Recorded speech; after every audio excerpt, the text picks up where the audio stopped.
Okay, and we're on our back side now. So this is the Unit 6 review, starting with number 16. Okay, so question 1. Which quadrant would rectangle KLMJ be if it was rotated 90 degrees? Now, because question 17 is going to have us list the coordinates, I'm going to go ahead and write out the coordinates for KLMJ. Okay. Even though you don't technically have to know that for this problem, but K is at -7, 7. Okay.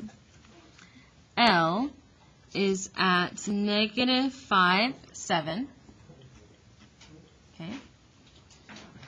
M is at -5, 2. And J is at -7, 2. Okay. Now, if you wanted, you could take each of these coordinates and apply the rule. So the rule would be -yx, okay? And then plot those, and then you'll see which coordinate it's going to go into. Now, you could also just know, anytime you rotate 90 degrees, that's going to move you one quadrant over. So like if I'm starting in quadrant 2, okay, so this is 1, 2, 3, and 4, and I rotate 90 degrees, that's going to take me one quadrant counterclockwise. So that's going to take me to quadrant 3. Okay, so which quadrant would it be in? Quadrant 3. Okay. You will have a couple of questions on your test that will have you do some kind of transformation, and then it'll ask you which quadrant is it in. So make sure you know the quadrants go counterclockwise: 1, 2, 3, 4. Okay. Okay, so number 17. What would the coordinates be if it was rotated 270? So if we take our notes, 270 is 3 turns. This is 90, 180, 270. So the rule is y -x. Okay.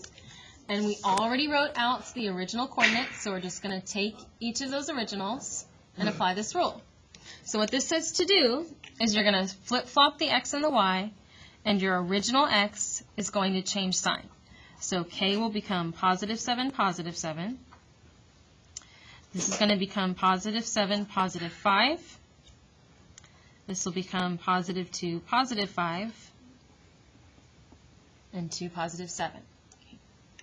And if you plot that, okay, 7, 7, 7, 5, 2, 5, 2, 7. There's our rotated rectangle. Okay, 270 degrees.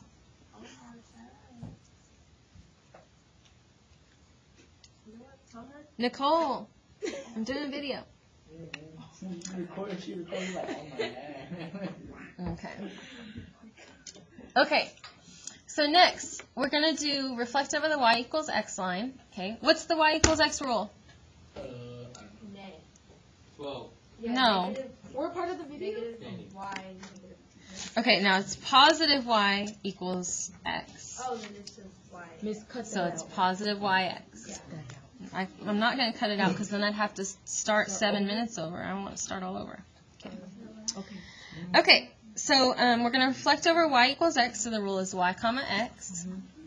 Okay, what are the new ordered pairs? So we already wrote our originals. All you have to do for this one is just switch them. 7. So what would it be? 7, -7. Uh-huh. And then? 7, -5. Mm-hmm. 2, -5. Mm-hmm. 2, -5. Nice. Okay. 7, -7, 7, -5, 2, -5, 2, -7. Switching them. Okay, number 19. So this is a long one. Okay. So we're dilating the rectangle. It's got a scale factor of 2. The center is at 10, 10, and we want to get the new ordered pairs. All right, I'm going to need a scratch paper for this, so hold on.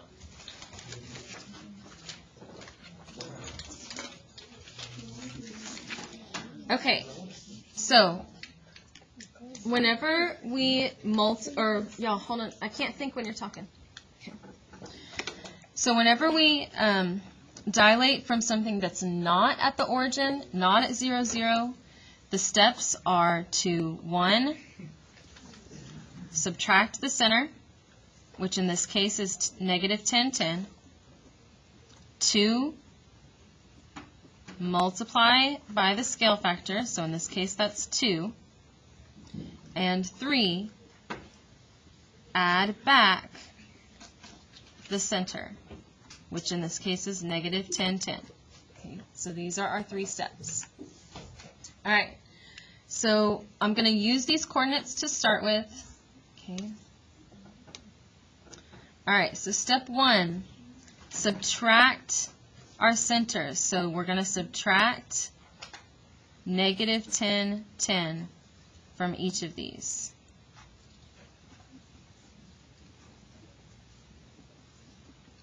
Be careful with these negatives. It's a common mistake to just do negative 7 minus 10. But remember, it's a negative 10. So you need to put negative 7 minus negative 10. That will affect your answer. Okay? So I want to show you common mistake. A student does this. This is wrong. Don't do this. Okay? And you get that. Wrong. That is bad. No, don't do it. Okay?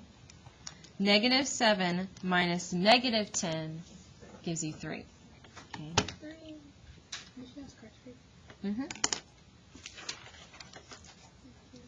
Okay.